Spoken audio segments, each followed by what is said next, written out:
Salam saudara, sekali lagi salam. Kita akan mulai ibadah kita.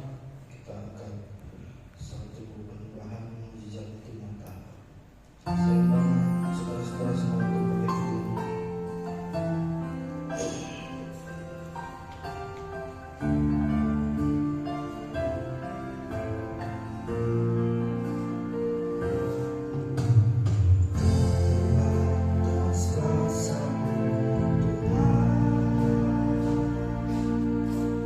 Semua dapat kau lakukan.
Kau sertai, Kau berkati kami sekalian anak-anak Tuhan.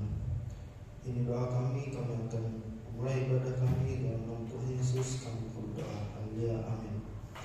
Kita lanjutkan dengan angkat pujian kecaplah dan datang.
Tuhan Yesus baik.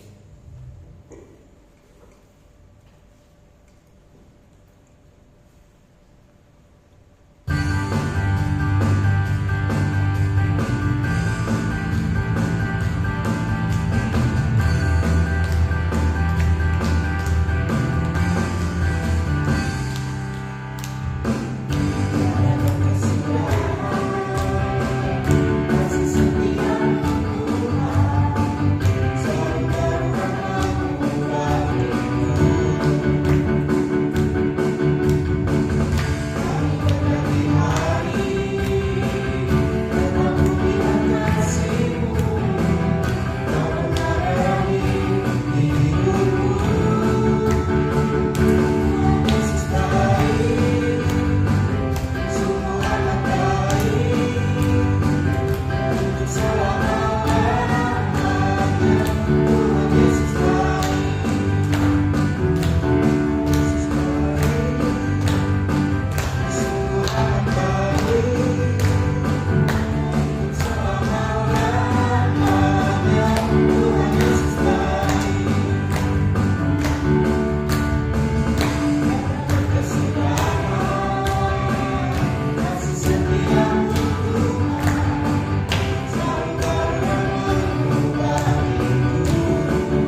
sebentar lagi kami akan memberikan persembahan. Kiranya Tuhan, Kau sucikan, kuduskan persembahan kami ini agar menjadi serupa yang harum dan dapat berkenan di hadapan-Mu. Terima kasih Tuhan Yesus, kami siap memberi. Haleluya. Amin.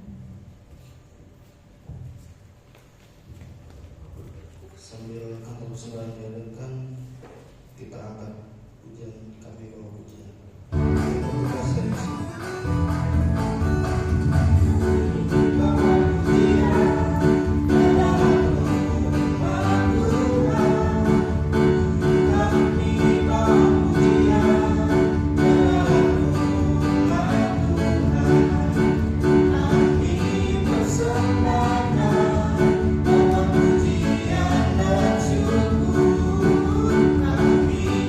Somebody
Mari kita bersatu di dalam doa. Haleluya Bapa, terima kasih Tuhan. Engkau telah mengumpulkan kami kembali di tempat ini Bapa, bukan karena kekuatan kehebatan kami sebagai manusia, namun ini semua oleh karena kuasa-Mu, oleh karena kemurahan-Mu dalam kehidupan kami. Dan sebentar Tuhan kami akan menerima berkat firman-Mu Bapa. Kiranya Engkau bukakan setiap hati dan pikiran kami Bapa, dan biarlah Roh Kudus-Mu itu bekerja atas kami Bapa. Biarlah kami boleh menerima firman-Mu ini dengan hati terbuka Tuhan. Dan saat ini Tuhan, segala roh yang mencoba mencuri firman, yang mengacaukan segala pikiran kami, yang ingin mengganggu kami saat ini Bapa, kami ikat tolak patah, hancurkan, kami usir keluar dari tempat ini di dalam nama Yesus, di dalam nama Yesus, di dalam nama Yesus. Kami siap menerima firman-Mu ini Bapa. Hanya di dalam nama-Mu yang kudus kami berdoa dan mengucap syukur. Haleluya. Amin. Silakan dulu. Shalom. Kok ada suaranya sih? Cuma suara Kak Agus saja. Shalom. Oke. Apa kabarnya hari ini? Luar biasa. Oke. Hari ini kita mau mendengarkan firman Tuhan ya. Mungkin firman Tuhan yang akan saya sampaikan kali ini judul temanya hampir sama dengan firman Tuhan yang saya sampaikan beberapa waktu sebelumnya, yaitu tentang pengharapan. Pertama-tama itu pengharapan. Jadi kalau secara kamus, pengharapan itu artinya menginginkan sesuatu terjadi dan biasanya memiliki alasan yang baik. Kalau secara Alkitab, pengharapan adalah sikap hati yang ada pada seseorang yang sedang meminta sesuatu kepada Tuhan yang memiliki kekuasaan untuk mengabulkan permintaan tersebut. Terus sekarang gimana sih caranya supaya kita punya pengharapan di dalam Tuhan itu? Poin yang pertama saya catat di sini yaitu fokus kepada apa yang kekal. Kan kita tahu sendiri kan, Tuhan Yesus datang ke dunia. Tuhan Yesus itu dari Allah yang maha besar, dia mengecilkan dirinya, dia menjadi anak manusia sama seperti kita. Bukan untuk berkeliling, bukan untuk mencari tahu apa aja yang dikerjakan oleh anak manusia, dia mau melihat-lihat, bukan untuk kayak gitu ya.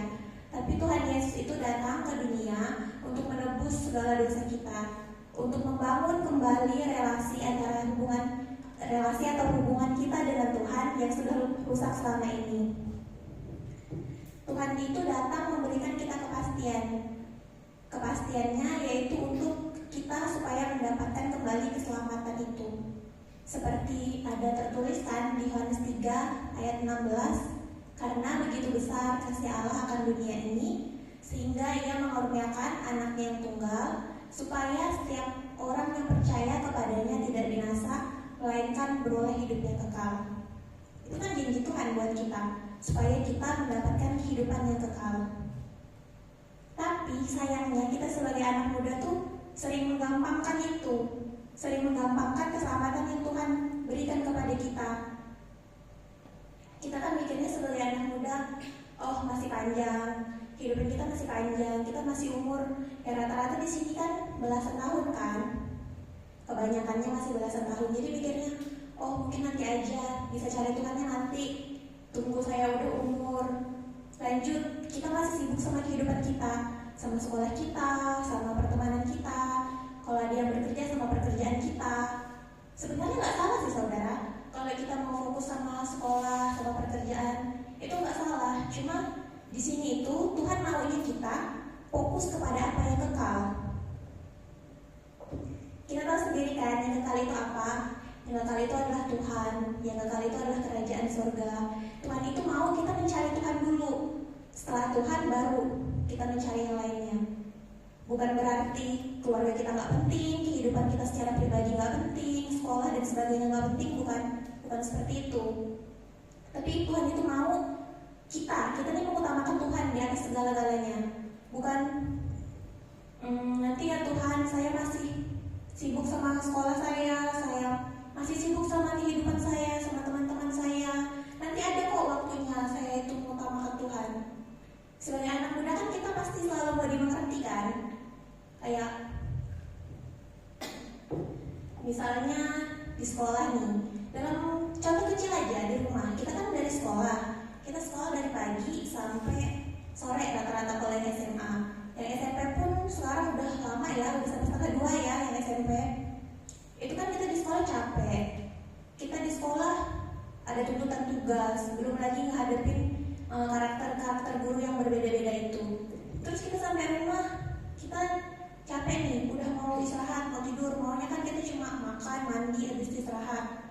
Tahu-tahu di rumah kita dimarahin karena kita nggak nolong-nolong pekerjaan rumah, karena nggak bantu-bantu. Kita kan mau dimengerti tuh, kita fokus terhadap diri kita sendiri. Saya ini udah capek, saya ini mau dingertiin, saya ini habis sekolah seharian gini gitu segala macam. Mama papa nggak tahu apa yang saya kerjakan di sekolah, apa yang saya alamin. Sampai rumah saya dimarah-marahin. Itu namanya kita terlalu berfokus kepada diri kita sendiri. Kita berfokus kepada apa yang terjadi dengan diri kita. Coba kita telaah lagi, kita pikirkan lagi kan. Kan yang sekolah nggak cuma kita sendiri, yang sekolah banyak. Emangnya orang-orang di luar sana sama kayak kita? Kan ada yang lebih dan ada yang kurang daripada kita kan. Seharusnya dari situ kan kita bersyukur, kita bisa lebih, mungkin mama saya waktu saya tinggal di sekolah seperti ini, ada masalah seperti ini. Jadi kita coba mengerti. Terus selain itu kan, pokoknya sebagai anak muda ini kan kita cenderungnya egois ya, nggak mau kalah, maunya menang sendiri. Pokoknya apa-apa, pokoknya kita itu nggak mau disalahkan. Pokoknya itu orang tua harus mendengar kita, orang-orang di sekitar itu harus mendengar kita. Bahkan sampai kita itu mencari kesenangan di luar, kita mencari berkat-berkat yang ada di luar. Kita sampai mengalihkan fokus daripada Tuhan kepada hal-hal yang bersifat dunia, kepada hal-hal yang sementara. Coba kita buka dulu di dalam Kolose 3 ayat 1 sampai 2.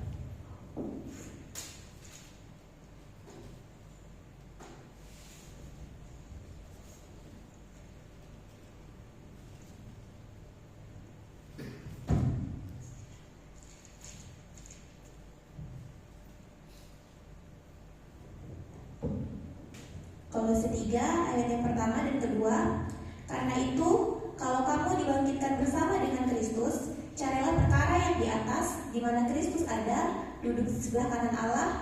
Pikirkanlah perkara yang di atas, bukan yang di bumi. Jadi jelas ya saudara, di sini kita itu sebagai anak-anak muda, sebenarnya ini untuk umum, tapi karena di sini kita muda kan, jadi kita belajar dari saat-saat kita muda ini.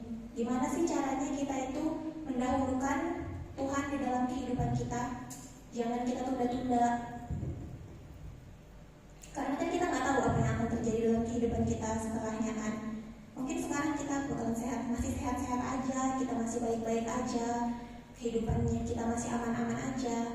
Tapi kita nggak tahu beberapa bulan ke depan, beberapa tahun ke depan, kita nggak tahu apa yang terjadi dalam kehidupan kita. Sampai kita tuh lupa apa yang paling berharga dalam kehidupan kita. Kita mencari kesenangan dunia, kita mencari berkat-berkat dunia. Mungkin selama ini kita mikirnya berkat itu cuma bersifat materi ya, bersifat keuangan. Tapi sebenarnya berkat Tuhan itu gak mentok cuma di situ aja. Berkat Tuhan itu bisa jadi bermain musik itu berkat, pelayanan itu berkat. Karena gak semua orang bisa melayani Tuhan, gak semua orang bisa bermain musik. Kita bisa lihat kan di luar sana banyak yang mau belajar bermusik. Rata-rata kan kita di sini belajar bermusik kan, kita pemain musik, kita bisa belajar musik dengan bebas di sini. Kalau di luar kan nggak bisa saudara. Di luar tuh kita bayar, di luar kita harus mencari guru les yang profesional. Tapi ada jaminan nggak untuk kita pasti bisa belajar? Nggak kan? Kita nggak punya jaminan kalau di luar. Tapi kalau di tempat ini kita udah belajar gratis. Yang nggak punya alat musik di sini disediakan alat musik. Banyak lagi kakak-kakak yang ngajarin. Dan beberapa waktu ini saya perhatikan rata-rata kita bisa semua kok, belajarnya cepat kok. Itu sebenarnya bukan karena kekuatan kita, kemampuan kita, kehebatan kita ya. Itu semua karena Tuhan. Tuhan mau kita belajar melalui musik ini. Tuhan mau merangkul, Tuhan mau kita sama-sama merangkul, kita sama-sama belajar, kita menguatkan, kita sama-sama melayani Tuhan di tempat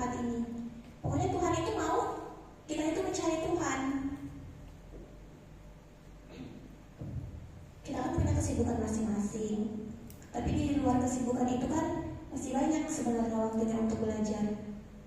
Belajar itu kan gak mesti di sekolah, kita bisa belajar di mana aja. Melalui teman pun kita bisa belajar, kita ambil yang baik. Karena kalau kita fokus sama hal-hal yang ada di atas, maka kita itu menjalani hidup yang akan berubah. Hidup kita itu tertata rapi, tersusun. Jadi kita tuh melangkah maju. Kalau kita mulainya dari sekarang kan nanti kalau kita tua kita nggak keteteran lagi. Kita udah memulai semuanya. Kalau tua kan bukannya nggak bisa ya, tapi kan kayaknya sedikit sulit kalau kita memulainya. Terus juga kalau kita punya harapan di dalam Tuhan itu, kita berkeyakinan sama Tuhan, itu kita tuh nggak gampang goyah bisa apapun. Kan seringnya kalau misalnya anak muda kelahi kan, kelahi ya kurang lebih kayak gitulah, semuanya pokoknya kelahi atau apa, yang dijulitin lah, yang dibully lah, atau apa segala macamnya. Pasti ada kan yang mikir di sini, nggak mungkin nggak ada, pasti pernah. Selama sepanjang kehidupan sekolahnya pasti pernah diolokin. Pasti mikir, Tuhan aku ini ada buat salah apa, Tuhan aku ini ada ngelakuin apa. Pasti ada kan mikir gitu. Tapi kita coba serahkan itu semua sama Tuhan, kita berpengharapan sama Tuhan. Mungkin dibalik semua yang terjadi dalam kehidupan kita, mulai dari hal-hal yang kecil, itu Tuhan mau kita belajar untuk lebih dekat lagi sama Tuhan, untuk berpengharapan sama Tuhan, untuk memandang Tuhan terlebih dahulu dibandingkan yang lain-lainnya. Karena kehidupan kita di dunia ini cuma sementara. Kalau kita misalnya nyari Tuhannya, nanti aja Tuhan saya carinya, tunggu saya sudah selesai sekolah, tunggu saya sudah selesai bekerja, saya punya tabungan banyak, baru saya datang sama Tuhan. Karena kan saya sudah punya banyak waktu. Dan kayak gitu ya saudara. Misalnya kita nanti baru umur 40, 50 datang sama Tuhan, emang ada jaminan umur kita sampai segitu? Gak ada kan? Kalau kita belum bilang umur kita itu paling lama 70 sampai 80 tahun aja. Itu pun kalau sehat. Selebihnya menderita. Jadi marilah kita sama-sama mulai dari sekarang kita itu belajar mengenal Tuhan, belajar taruh pengharapan sama Tuhan apapun yang terjadi. Kemudian yang kedua, jangkar. Poin yang saya catat di sini adalah jangkar hidup kita. Apa sih itu jangkar hidup? Jangkar hidup itu kalau dalam artian Alkitab ya, menggambarkan pengharapan yang kita miliki sebagai penopang jiwa. Kita lihat dulu di Filipi 4 ayat 13.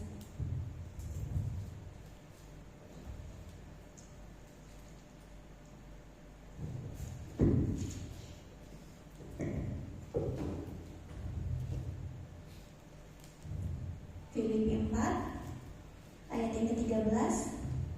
Segala perkara dapat kutanggung di dalam Dia yang memberikan kekuatan kepadaku. Jujur ya saudara, ini tuh ayat pegangan saya. Saya suka sekali sama ayat ini. Saya semua tuh tercakup dalam ayat ini. Kayak jadi satu gitu, komplit. Segala perkara dapat kutanggung di dalam Dia yang memberi kekuatan kepadaku. Bahkan di saat titik terendah kehidupan kita, jika hati dan jiwa kita tidak diikat kepada sesuatu yang lebih kuat dan bisa menopang kita, pasti kita akan hancur dalam aspek apapun. Dan yang bisa kita ikatkan itu adalah kita itu mengikat hati kita kepada Tuhan. Kita nggak bisa bergantung sama manusia, bahkan kita nggak bisa bergantung sama orang tua kita. Ya mungkin paling berapa persen aja ada. Kita nggak bisa bergantung sama saudara, kita nggak bisa bergantung sama teman-teman, sama lingkungan. Kita nggak bisa. Kan sesuai dengan firman Tuhan, terkutuklah orang yang mengandalkan manusia, kekuatan manusia. Kita itu cuma bisa mengandalkan Tuhan. Memang secara dunia kita punya hubungan darah, kita punya hubungan kerabat dan segala macamnya. Tapi itu tetap gak menjamin, itu tetap gak memberi kita jaminan. Kalau saya pribadi ya saudara, daripada saya cerita sama orang-orang terdekat saya, lebih baik saya cerita sama Tuhan. Saya cerita sama hamba-hamba Tuhan yang sekiranya bisa menolong saya, bisa membantu saya. Karena selama ini saya belajar kan, saya banyak belajar selama ini. kita bergantung sama keluarga itu mungkin bisa dimengerti, tapi sedikit banyak pasti ada omongan-omongan yang tidak mengenakan kita. Jadi itu lebih baiknya kita mengadunya kepada Tuhan.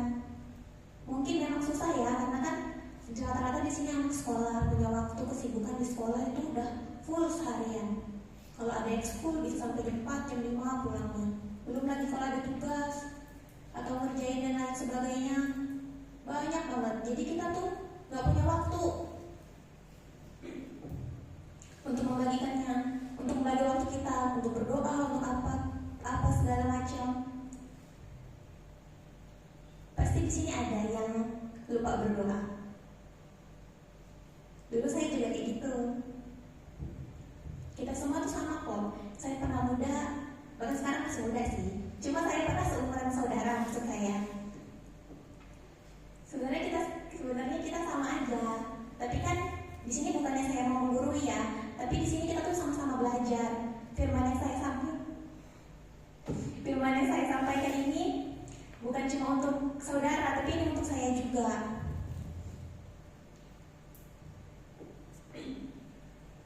Jadi Tuhan itu mau kita menjadikan Tuhan itu sebagai tempat pengharapan kita, mulai dari hal-hal kecil yang kita biasakan aja, dari berdoa pagi, mengucap syukur sama Tuhan bahwa kita sudah dijaga Tuhan sepanjang malam, kita sudah diizinkan untuk kembali bangun dengan tubuh yang sehat, kuat untuk memulai aktivitas kita. Kalau doa makan sih, kayaknya saya yakin rata-rata di sini berdoa aja. Tapi kalau berdoa tidur sama berdoa bangun tidur, kayaknya belum tentu deh. Nah, jadi kita biasakan dari yang seperti itu dulu ya, dari doa-doa kecil, dari doa ucapan syukur bangun tidur itu, makan, terus kita mau tidur kita juga berdoa, kita berangkat sekolah kita berdoa, kita ingat Tuhan. Dalam kegiatan kita di sekolah juga kita minta penyertaan Tuhan. Nah, dari yang hal kecil itu kita tingkatkan. Kalau bisa kita berdoa penyembahan. Gak usah lama-lama, sebentar aja. 15 menit, terus nanti tingkatkan 20 menit, setengah jam. Kalau bisa sampai 1 jam itu bagus. Kan kalau nggak sempat pagi kan, karena pagi buru-buru mau berangkat sekolah, pulang sekolah kan bisa, sore masih ada waktu. Atau malam, kalau misalnya sore masih mau istirahat kan malam masih ada waktu. Masih panjang kok waktunya. Asalkan kita bisa membagi waktunya secara baik aja. Bukan, Tuhan nanti aja ya saya berdoanya, tunggu saya sempat. Padahal Tuhan gak mau udah kayak gitu. Tuhan sedih ngeliat kita kayak gitu. Tuhan udah jagain kita seharian, ternyata kita gak ingat sama Tuhan. Tuhan tuh maunya kita ingat sama Tuhan. Gak usah langsung tiba-tiba dari 0 sampai 100 gitu, enggak. Bertahap aja, berproses sedikit-sedikit. Tuhan pasti bantu kok kalau kita punya niat. Terus untuk masalah persoalan juga, kita setiap manusia yang hidup pasti punya masalah. Siapa sih yang gak punya masalah? Pasti kita semua punya masalah ya. Punya sesuatu yang menjadi kesulitan kita. Kadang kita gak mau cerita, kita gak tahu ceritanya sama siapa. Kita kecewa sama orang misalnya, kita marah, dan itu kita pendam dalam hati kita, kekecewaan itu. Lama-lama menumpuk, jadilah kepahitan. Nanti kalau ngeliat orangnya benci, nanti kalau ngeliat orangnya marah. Terus lama-lama jadi stres sendiri, mikir kepahitannya itu. Karena gak tahu mau cerita sama siapa, mengampuni gak bisa. Siapa yang menolong kalau bukan Tuhan kayak gitu? Dari stres itu saudara, nanti lama-lama tuh dia tuh larinya ke depresi. Parahnya lagi, kalau udah lari ke depresi itu dia antara dua. Kalau nggak gangguan jiwa pasti bunuh diri. Itu rentan sekali anak-anak muda. Karena dia ngerasa udah kehidupannya itu udah paling berat sekali. Padahal di balik itu kan dia punya jaminan keselamatan, Tuhan Yesus, tapi dia nggak pernah mengingat.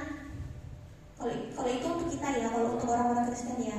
Kalau untuk orang di luar sana saya nggak tahu. Tapi kalau untuk anak-anak Tuhan kan seharusnya dia sudah tahu. Dia punya jaminan keselamatan, dia bisa menyerahkan itu semua sama Tuhan, berpengharapan sama Tuhan. Karena semua itulah kita tuh memerlukan Yesus. Bukan kalau kita ada masalah aja kita baru datang sama Tuhan. Kalau kita ada kesulitan, nanti kalau kita senang kita lupa. Memangnya Tuhan penjaga kita?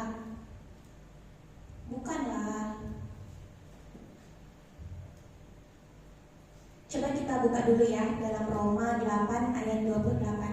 Hari ini kita banyak buka ayat.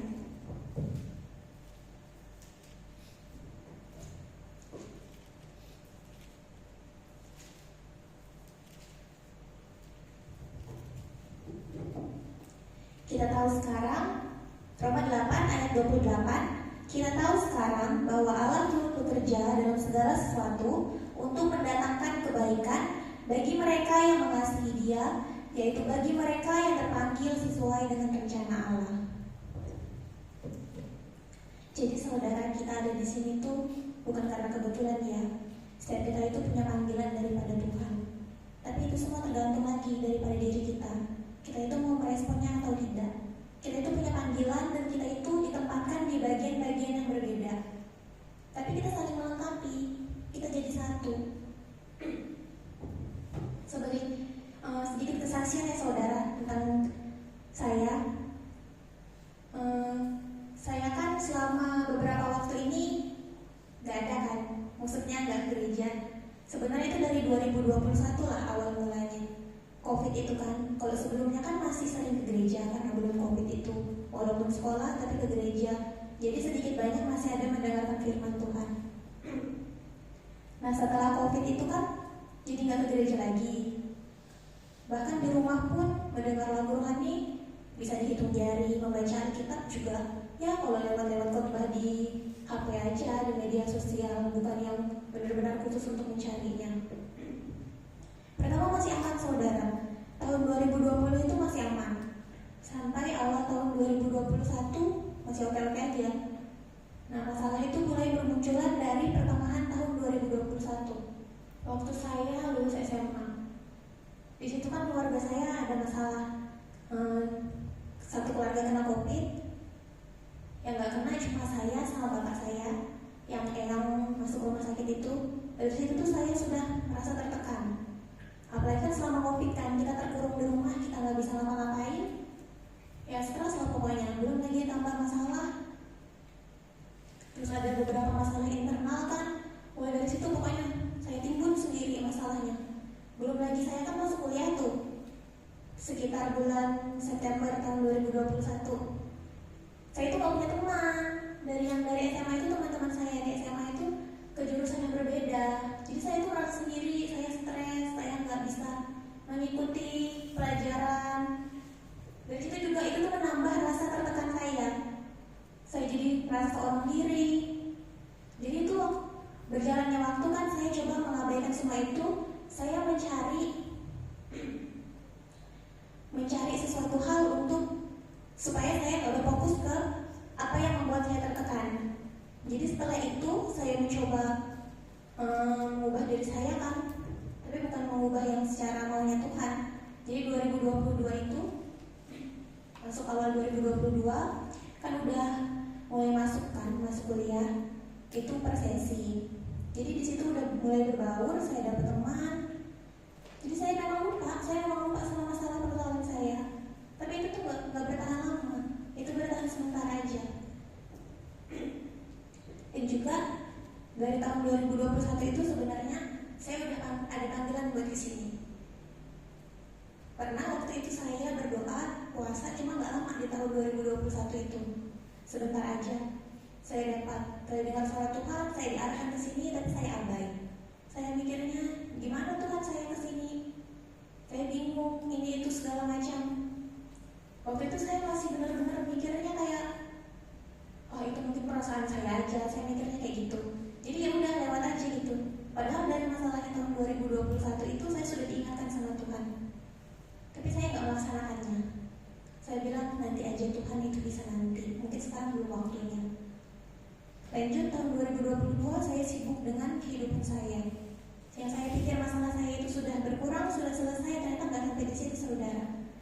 Banyak yang saya lalui dari tahun 2022 itu sampai tahun 2023 semuanya makin bertumpuk menjadi banyak, semakin banyak. Buat saya akhirnya lama-lama nggak tahan. Saya pertamanya bingung kan, saya mau ngapain sampai tahun 2023 itu sekitar ya 4-5 bulan lah sebelum tutup tahun. Udah lewat pertengahan tahun lah pokoknya. Saya bingung. Terus saya ingat, kan saya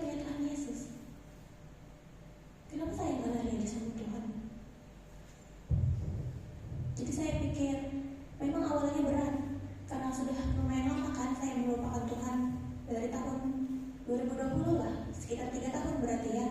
Terus saya mengabaikan suara Tuhan itu dari tahun 2021. Jadi sekitar 2 tahun lebih lah. Jadi dari situ saya mulai lagi coba mencari Tuhan. Saya dekatkan diri sama Tuhan. Saya serahkan semuanya sama Tuhan.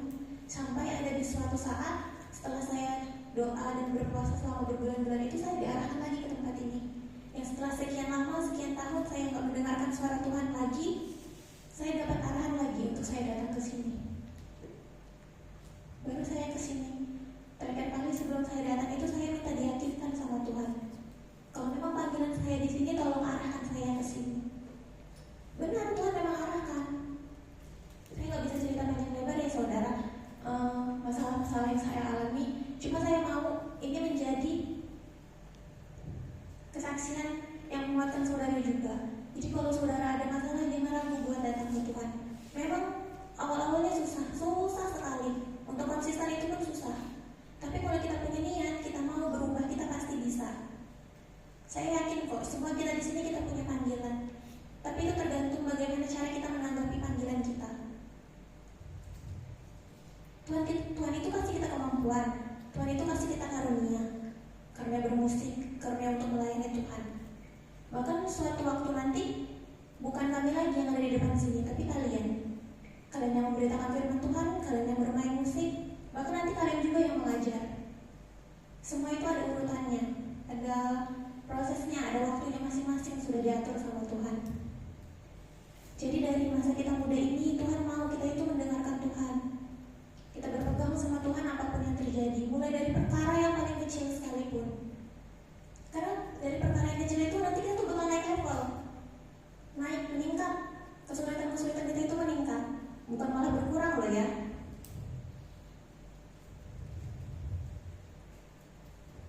Kalau kita buka dalam 1 Korintus 10 ayat 13, itu di situ disebutkan kalau pencobaan yang kamu alami adalah pencobaan yang biasa, yang tidak melampaui kekuatan manusia.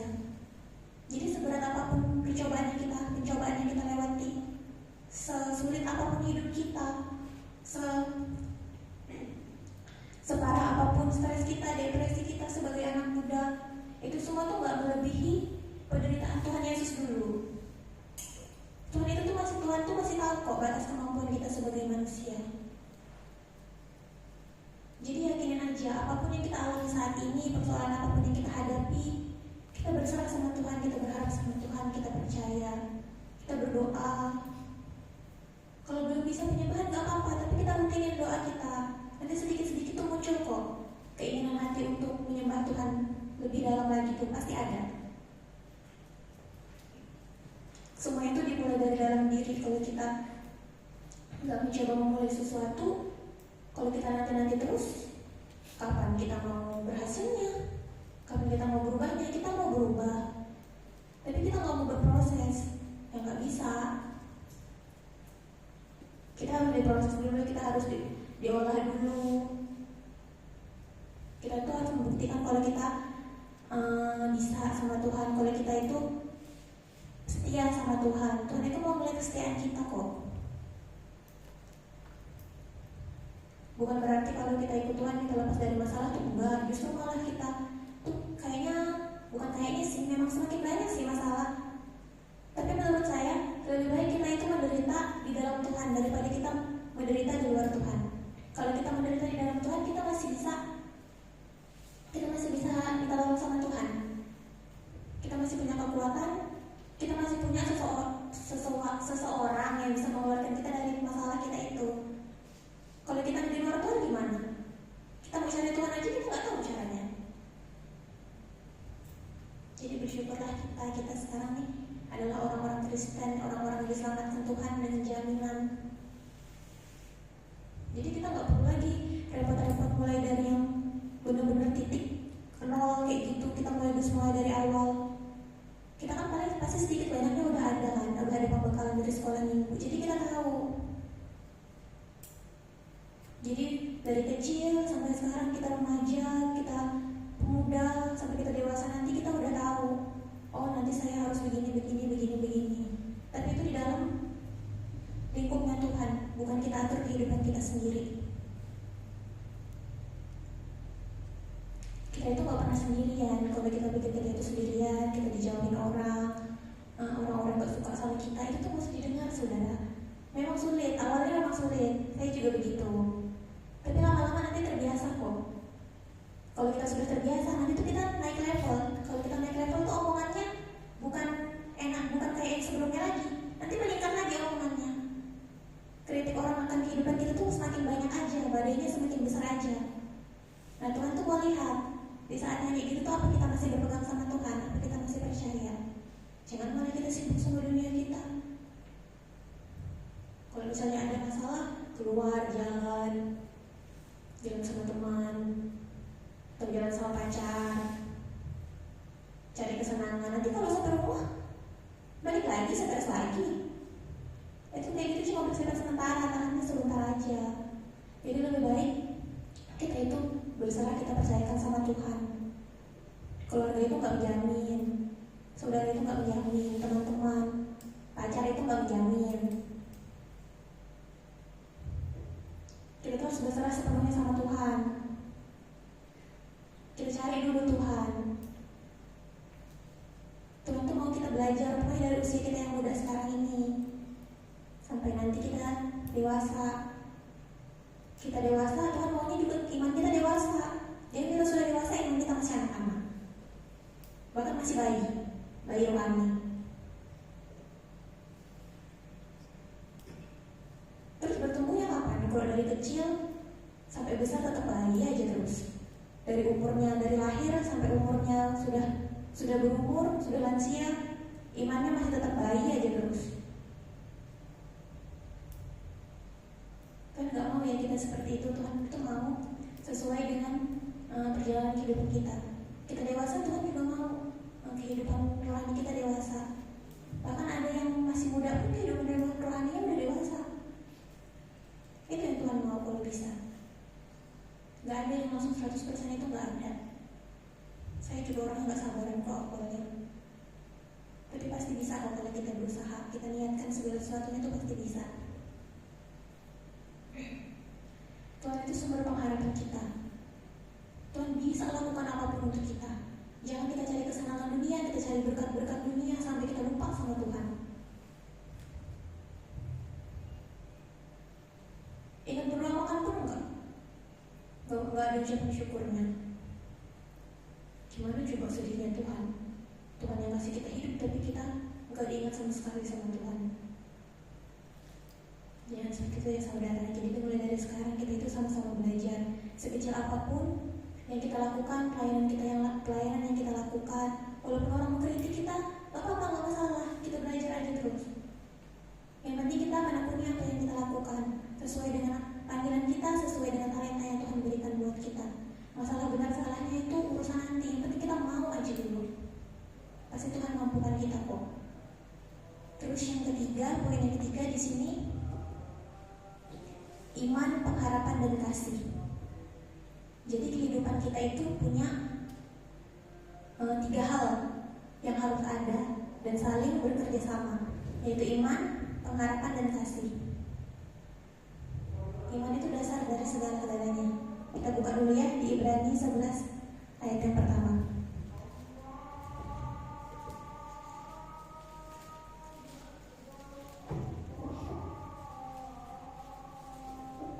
Ibrani 11 ayat yang pertama. Iman adalah dasar dari segala sesuatu yang kita harapkan dan bukti dari segala sesuatu yang tidak kita lihat. Jadi iman itu adalah dasar pengharapan kita. Kita gak akan bisa berpengharapan sama Tuhan kalau kita gak punya iman. Dan iman itu muncul dari pendengaran akan firman Tuhan. Kalau kita ke gerejanya aja malas, mendengarkan firman Tuhan tersinggung, itu gimana kita bisa menguatkan iman kita? Gimana kita bisa punya pengharapan? Gak akan bisa. Kita juga harus konsisten. Kita gak punya keraguan-keraguan, barulah bisa iman itu tumbuh. Kalau kita sudah punya iman, pasti kita punya pengharapan di dalam Tuhan. Karena kita percaya Tuhan yang memegang kehidupan kita, Tuhan yang pelihara kita, dan semuanya ada di tangan Tuhan. Kemudian setelah pengharapan, yaitu kasih.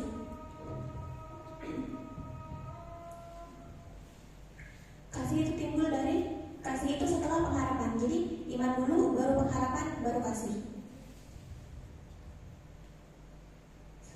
di sini kan saya mengasihi saudara, jadi saya menyampaikan firman ini buat kita semua, buat diri saya, buat saudara juga, supaya kita sama-sama diberkati, supaya kita maju bersama-sama di dalam Tuhan. Gak ada yang ketinggalan, semuanya beriringan semua.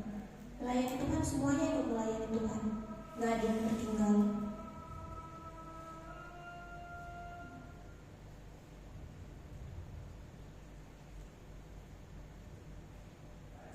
Terus di Roma 5 juga, ayat yang pertama sampai yang kelima, kita buka lagi ya.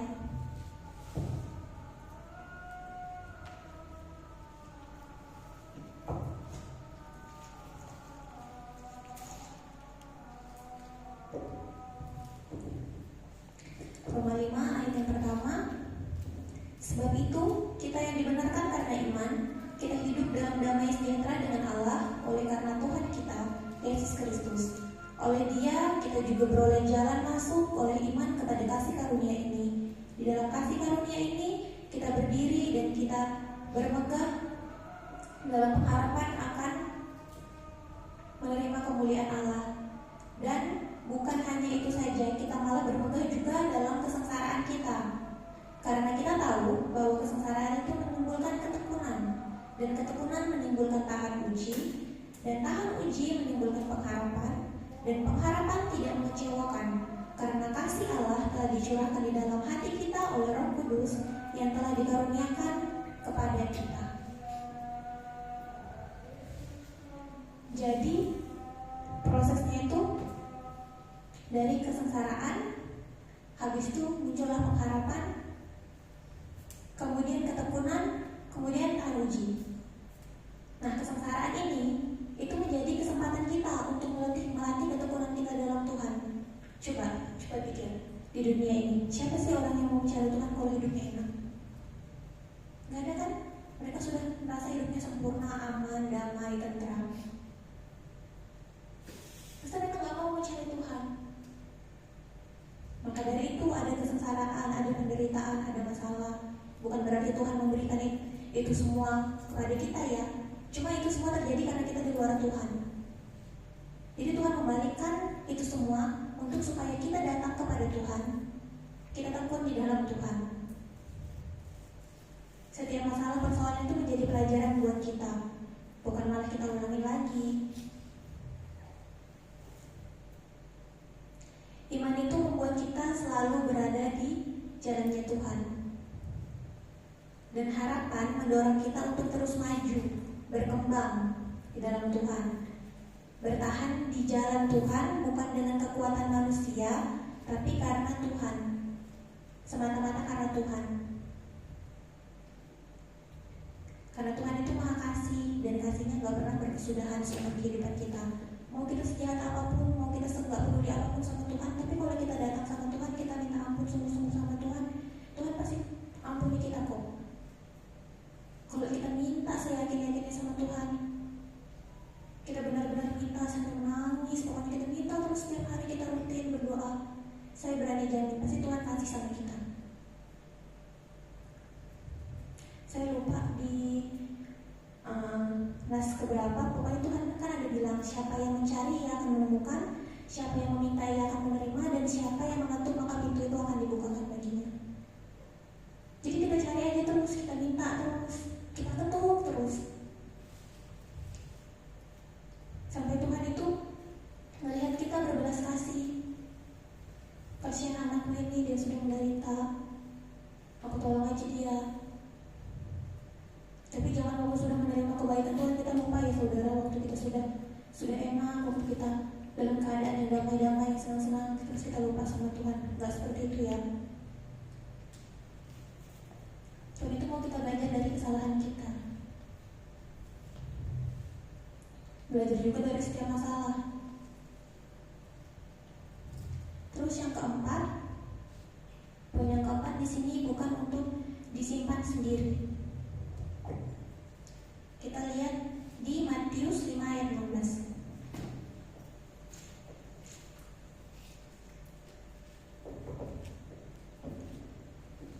Matius 5 ayat 16. Demikianlah hendaknya terangmu bercahaya di depan orang, supaya mereka melihat perbuatanmu yang baik dan memuliakan Bapamu yang ada di surga. Jadi harapan itu seperti terang di tengah-tengah kegelapan dalam kehidupan kita. Masalah itu kan kegelapan kan, kita terpuruk, kita jatuh. Tapi pengharapan itu membuat kita bangun lagi, membuat kita percaya bahwa masih ada kesempatan. Oh, Yesus masih bisa menolong saya. Sekecil apapun suara hati kita ya saudara, kalau itu untuk menyuruh kita datang kepada Tuhan, langsung lakukan aja, jangan nanti-nanti. Soalnya kalau kita menunda, itu gak akan ada lagi suara itu dalam hati kita. Kecuali kalau kita benar-benar mencari Tuhan lagi, baru suara itu muncul. Jangan sia-siakan ya. Banyak orang di luar sana yang mau melayani tapi terbatas. Kita di sini mau melayani ya sesuka hati, tinggal bilang aja mau melayani di bagian mana. Pasti dikasih kesempatan kok. Dikasih kesempatan buat belajar, dikasih kesempatan buat melayani. Gak ada larangan untuk melayani di gereja kita. Kalau di gereja lain kita tahu sendiri kan, buat pelayanan aja susah. Harus orang-orang yang benar-benar kayak mencolok, orang-orang yang benar-benar kelihatan, yang punya skill. Gak mau yang orang-orang baru belajar dari nol. Pasti semuanya tuh harus yang udah matang aja gitu. Kalau kita di sini enggak, kita semua dilatih. Enggak ada dibeda-bedakan kok di sini. Pokoknya sama aku aja. Kemudian harapan yang kita punya di dalam Kristus itu bukan untuk kita nikmati, kita simpan sendiri, untuk memberkati diri kita sendiri, enggak kayak gitu ya. Kalau kita sudah punya pengharapan dalam Tuhan, kita merasa kita diselamatkan oleh Tuhan, kita dibawa keluar oleh Tuhan dari setiap masalah kita, kita juga harusnya punya kerinduan untuk menolong teman-teman kita. Ketika pengharapan bersinar keluar dari dalam diri kita, itu akan menarik perhatian banyak orang. Misalnya nih contohnya, Palen aja lah. Misalnya contohnya temannya nanya sama Palen, kok kamu tuh hidupmu tuh kayak kelihatan bahagia-bahagia aja, senang-senang aja. Kamu bisa main musik, kamu bisa pelayanan, pokoknya kayak happy aja gitu. Kok bisa sih, apa sih rahasianya? Ya paling tinggal cerita, paling tinggal menjelaskan, memberitahu kalau oh ini loh, aku tuh punya Tuhan, aku tuh mengandalkan Tuhanku, bukan berarti aku gak punya masalah dalam kehidupanku. Cerita aja, sharing. Kalau emang itu sesama Kristen ya, mungkin akan lebih mudah kalian menjelaskannya. Kita itu punya tugas menceritakan, menjelaskan, dan membawa pengharapan yang kita punya itu kepada orang lain, supaya menjadi berkat juga buat mereka. Bukan berkatnya kita kumpulkan sendiri, kita simpan sendiri. Percuma dong kalau kayak gitu. Padahal Tuhan mau banyak anak-anak muda, anak-anak Tuhan itu kembali dekat sama Tuhan. Melalui ya ini, melalui masalah-masalah kita ini mau dipakai Tuhan. Entah bagaimanapun caranya. Memang kita gak bisa melihat. Mungkin kita melihatnya yang jarak 1 meter, 2 meter. Tapi Tuhan itu bisa melihat jaraknya jauh, bisa 200-300 meter daripada yang kita lihat. Mungkin kita lihat, apa Tuhan? Katanya Tuhan mau pakai aku, tapi kenapa kayak begini? Kenapa aku malas kesulitan? Kenapa dalam Tuhan aku malas semakin menderita? Padahal di balik semua itu Tuhan tuh mau melatih kita. Yang penting kita belajar percaya, kita belajar berserah aja sama Tuhan. Kita buka dalam Ibrani ya saudara, ini sudah penghujung. Ibrani 10 ayat 23.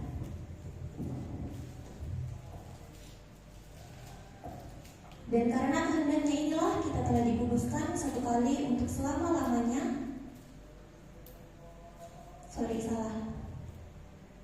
Ibrani 10 ayat 23. Marilah kita teguh berpegang pada pengakuan tentang pengharapan kita, sebab Ia yang menjanjikannya adalah setia. Jadi apapun sudah dituliskan Tuhan di dalam Alkitab ini melalui firman-Nya, itu semua bisa kita pegang ya saudara, perkataan Tuhan itu. Mungkin waktunya nggak sekarang, tapi suatu saat pasti terjadi. Setiap orang punya waktunya masing-masing. Yang penting kita sabar aja dulu, menunggu aja dulu. Terus yang terakhir, ayat yang terakhir kita buka dalam 1 Petrus 3 ayat 15.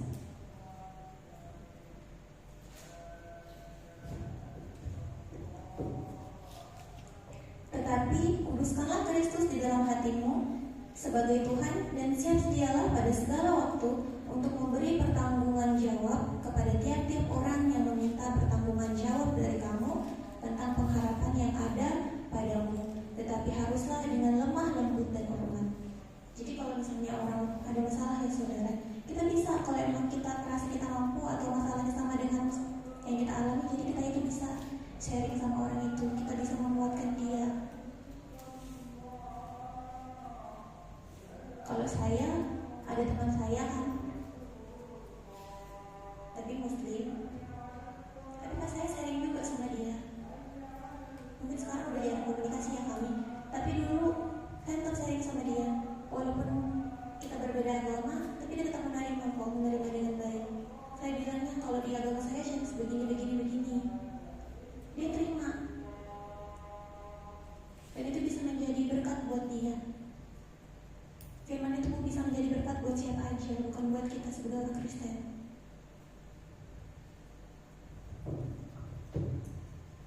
Kemudian di penghujung ini saya simpulkan, Tuhan itu menginginkan kita berserah sepenuhnya kepada Tuhan, berpengharapan penuh dan menjadi berkat bagi banyak orang melalui pengharapan kita itu. Jadi Tuhan itu mau kita bertumbuh dalam pengharapan kita itu. Kalau kita sudah bertumbuh, kita itu gak berhenti ya bertumbuh sampai kita meninggal, sampai kita kembali ke Tuhan, kita tuh tetap terus bertumbuh. Dan Tuhan mau kita itu menjadi berkat bagi orang-orang banyak dari pengharapan kita itu.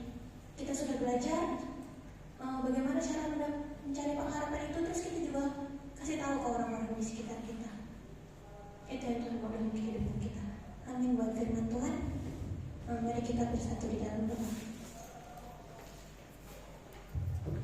Allah Bapa yang berada di dalam tahta kerajaan surga, kami kembali mengucap syukur kepada-Mu Tuhan atas setiap firman yang telah Engkau berikan dalam kehidupan kami ini. Dan kiranya firman ini boleh tertanam dan bertumbuh subur dalam hati dan kehidupan kami, serta dapat kami terapkan dalam kehidupan kami sehari-hari. Ajar kami untuk mengerti-Mu lebih dalam lagi Bapa. Ajar kami untuk bersabar akan pengharapan yang Kau sediakan bagi kami Tuhan. Dan sebentar Tuhan, kami akan kembali ke rumah kami masing-masing, kami akan kembali ke tempat kami masing-masing. Kiranya Kau menjagai, melindungi dan menyertai kami dalam perjalanan kami, memberkati kami dan meninggalkan kami di tempat tujuan dengan selamat. Dan segala roh jahat, roh kutuk maut, kesialan, malapetaka, roh kecelakaan, roh jahat apapun yang ingin mengambil firman dari hati anak-anakmu saat ini, kami ikat, tolong patah, hancurkan kuasanya itu di dalam nama Yesus, di dalam nama Yesus, di dalam nama Yesus. Biarlah anak-anak pemuda-Mu saat ini pulang dengan membawa berkat-Mu, membawa damai sejahtera daripada-Mu. Terima kasih Bapa, hanya di dalam nama-Mu yang kudus kami berdoa dan mengucap syukur. Haleluya. Amin. Saya serahkan kepada ketua kaum muda.